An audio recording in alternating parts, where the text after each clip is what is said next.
Hi there, welcome back to American Lingo Academy. I'm Fiona, and today we're going to learn 10 really useful phrasal verbs that native English speakers use all the time in everyday conversation. These verbs might sound a little strange at first, but don't worry.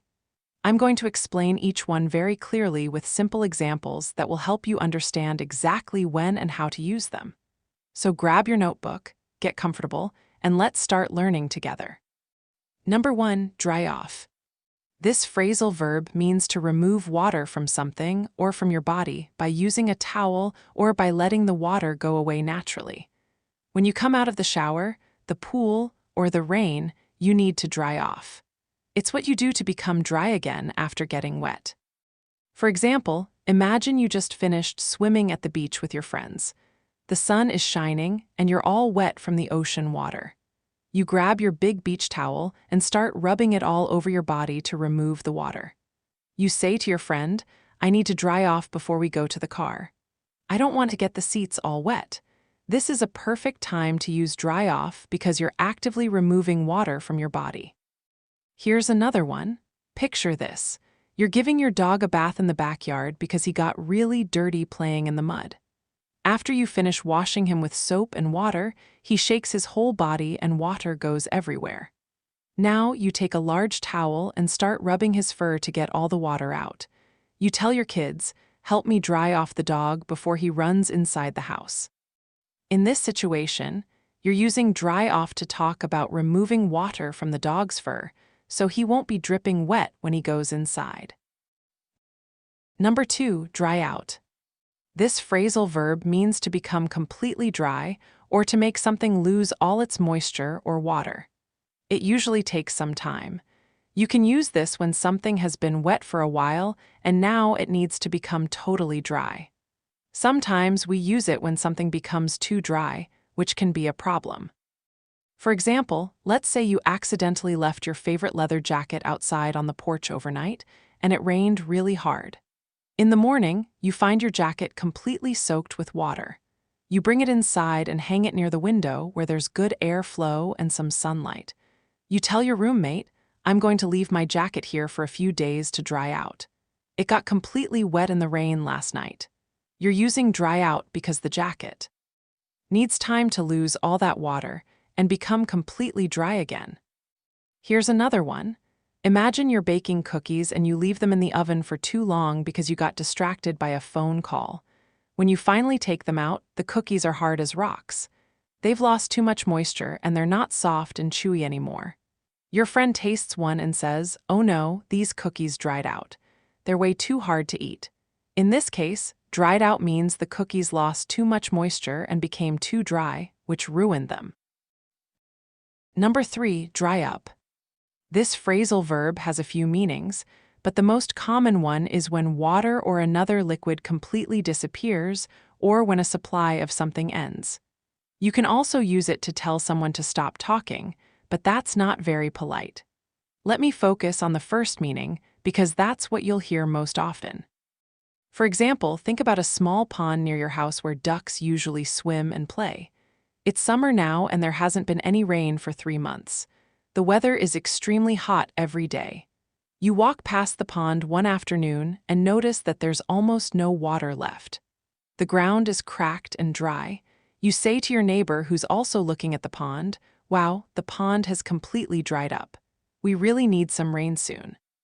Here, dried up means all the water has disappeared because of the heat and lack of rain. Here's another one. Imagine you're working at a company and you used to get a lot of new customers every month. But recently, things have changed. Fewer and fewer people are buying your products. At a meeting, your boss looks worried and says, "Our sales have dried up over the past few months. We need to come up with a new marketing strategy." In this situation, dried up means the supply of sales or customers has decreased a lot or almost stopped completely, just like water disappearing from a pond. Number 4, drum into. This phrasal verb means to teach something to someone by repeating it over and over again until they remember it or believe it.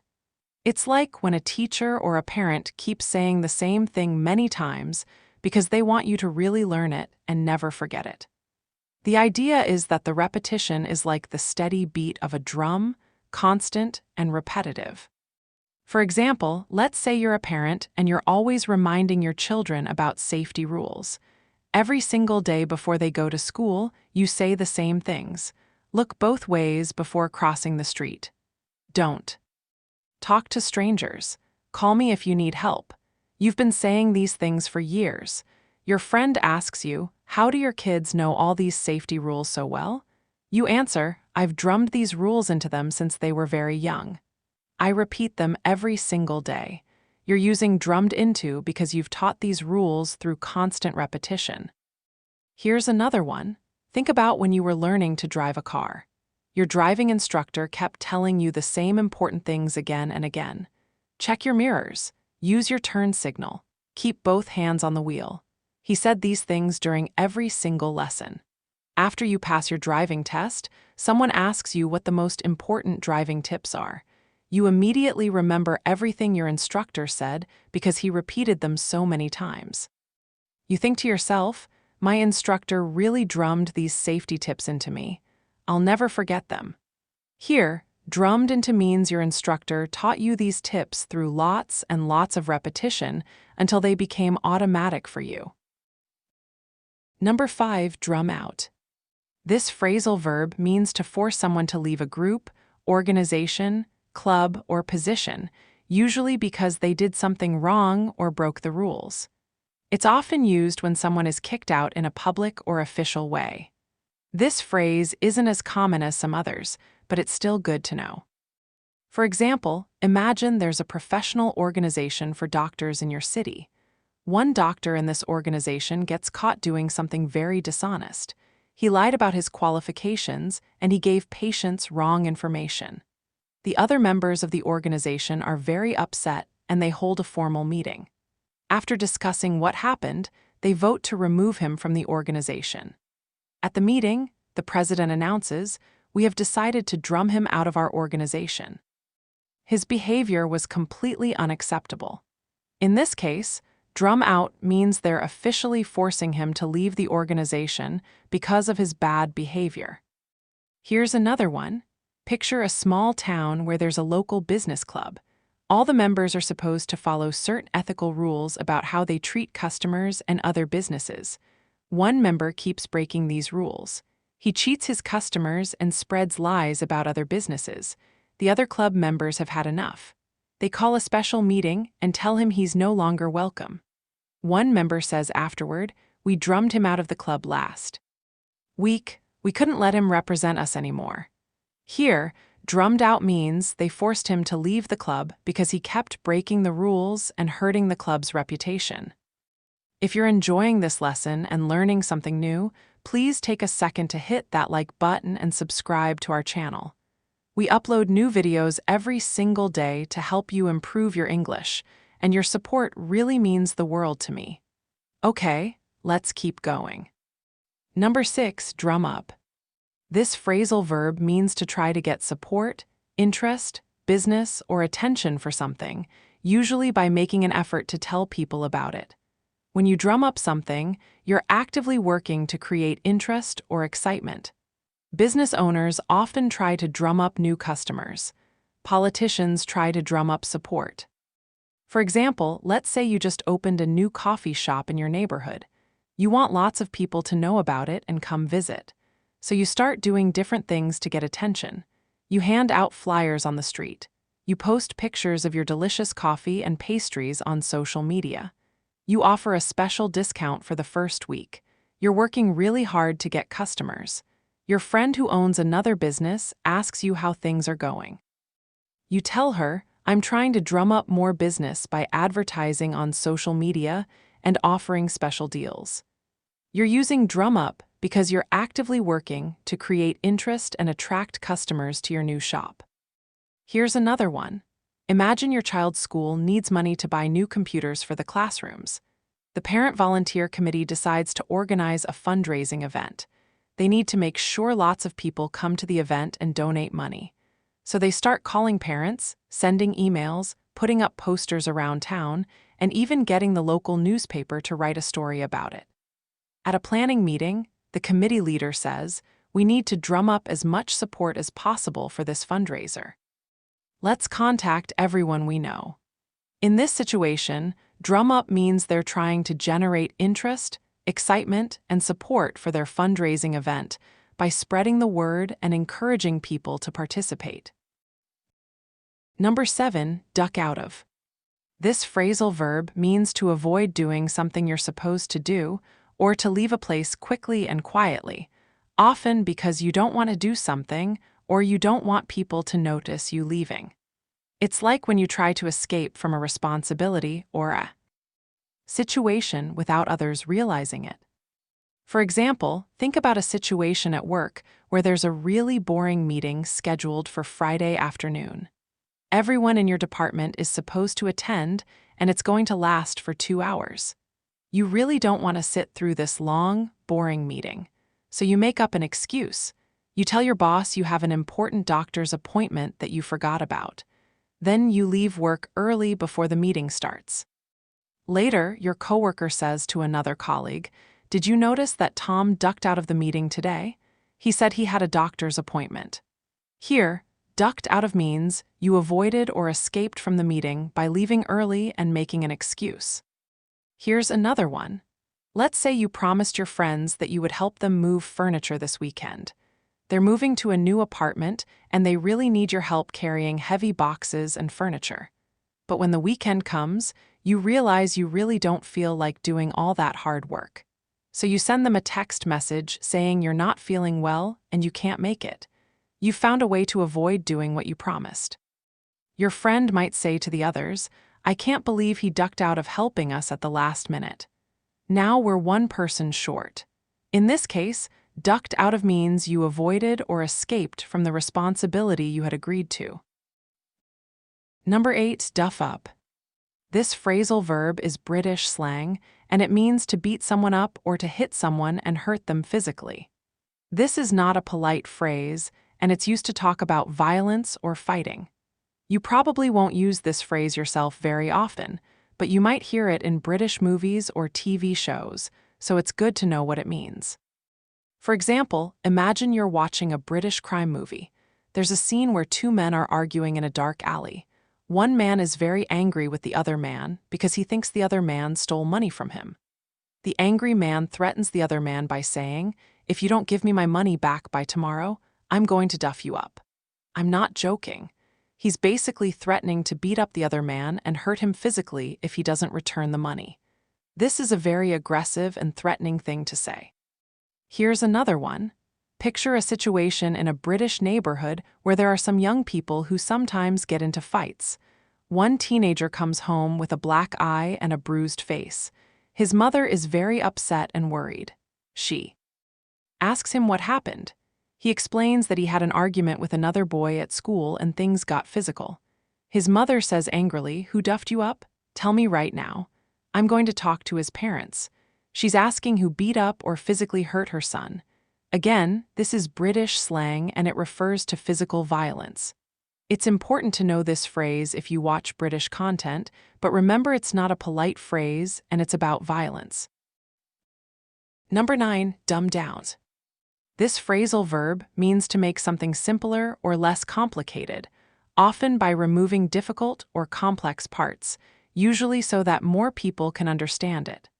Sometimes people use this phrase in a negative way to suggest that something has been made too simple and has lost its value or quality. Other times it's used in a neutral way, just meaning to simplify something. For example, let's say you're a teacher and you're preparing a science lesson about chemistry for your high school students. The textbook uses very complicated language and advanced concepts that you know will confuse your students.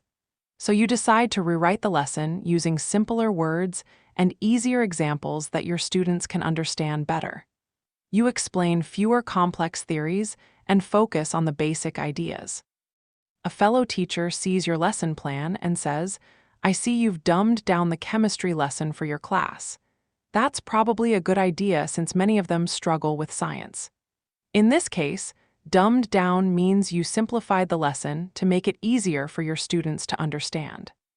Here's another one. Imagine there's a popular science documentary that explains difficult concepts about space and physics. The filmmakers want more regular people to watch it and enjoy it, not just scientists.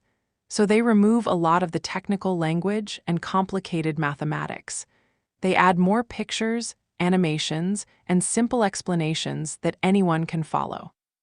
A film critic writes a review saying, "The documentary has been dumbed down for general audiences, but it's still very informative and interesting." Here, dumbed down means the documentary was simplified so that people without a science background could understand and enjoy it. The critic isn't necessarily saying this is bad, just that it was made simpler for a wider audience. Number 10, dump on. This phrasal verb means to treat someone badly by criticizing them, complaining to them, or sharing all your problems with them, especially in a way that's unfair or overwhelming. It's like when someone uses another person as an emotional trash can, just throwing all their negative feelings and complaints on them without considering their feelings. It can also mean to criticize someone harshly.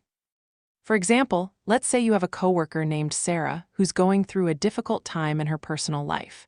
Every single day when she comes to work, she finds you and spends an hour telling you about everything that's wrong in her life. Her relationship problems, her family issues, her money troubles.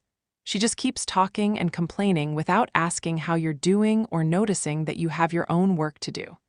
After a few weeks of this, you feel exhausted and overwhelmed.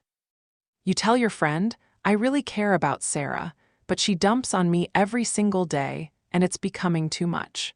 I feel emotionally drained." In this situation, dumps on means Sarah is constantly sharing all her problems and negative feelings with you in a way that's overwhelming and one-sided. Here's another one. Imagine you're part of a team at work and you made a small mistake on a project. During the team meeting, your manager starts yelling at you in front of everyone. He criticizes everything you did, not just the one mistake. He blames you for problems that weren't even your fault and makes you feel terrible. He goes on and on for 10 minutes. After the meeting, another coworker comes up to you and says quietly, "I'm really sorry the boss dumped on you like that. It was completely unfair and unprofessional." Here, dumped on means your boss treated you badly by excessively criticizing you and blaming you unfairly, especially in front of other people. It was harsh and unkind. And that's it for today's lesson. We covered 10 phrasal verbs that you can start using right away in your everyday English conversations.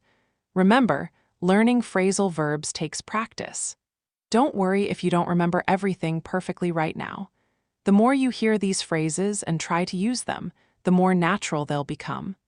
I really recommend that you go back and listen to these examples a few times. Maybe write down the ones that seem most useful for your daily life, and try to create your own example sentences. Thank you so much for watching and learning with me today. If you found this video helpful, please give it a thumbs up and don't forget to subscribe to American Lingo Academy. We upload new videos every single day with lessons just like this one too. Help you speak English more naturally and confidently. Drop a comment below and let me know which phrasal verb was your favorite or which one you think you'll use most often. I love hearing from you. Keep practicing, keep learning, and I'll see you in the next video. Bye for now.